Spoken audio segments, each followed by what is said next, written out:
தமிழ்நாட்டில் யாருக்கு ஆட்சி, யாருக்கு அதிர்ச்சி? என்னோட ப்ரிடிக்ஷன்ஸை ஆல்ரெடி நான் 1.5 வருஷத்துக்கு முன்னாடியே யார் 2026ஆம் ஆண்டு யார் அடுத்த முதலமைச்சர்னு 1.5 வருஷத்துக்கு முன்னாடி நான் ப்ரிடிக்ஷன் சொல்லியிருப்பேன். அதே போல ஏப்ரல் 23ஆம் தேதி தேர்தல் நடக்காது, வருகின்ற ஆட்சி என் அப்பன் முருகன் ஆட்சி, முருகன் அரசாளும் ஆட்சின்னு சொல்லியிருப்பேன். சரி, தேர்தல் நடந்துருச்சு அப்படின்னு நீ கேட்கலாம். நடந்தால் என்ன? சரி, நடந்துருச்சு. நடந்ததுனால என்ன பயன்?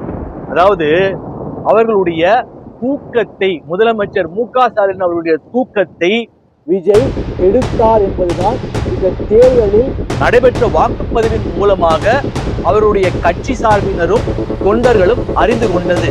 கிராமின் ஏரியா, ஏரியா இங்க பாத்தீங்கன்னா காலையில நான் பாக்குறேன் 5 லேடிஸ் என் வீட்டு பக்கத்துல இருந்து பிராமின்ஸ், அவங்கெல்லாம் ஓட்டு போட ஆர்வமாக போகிறார்கள்.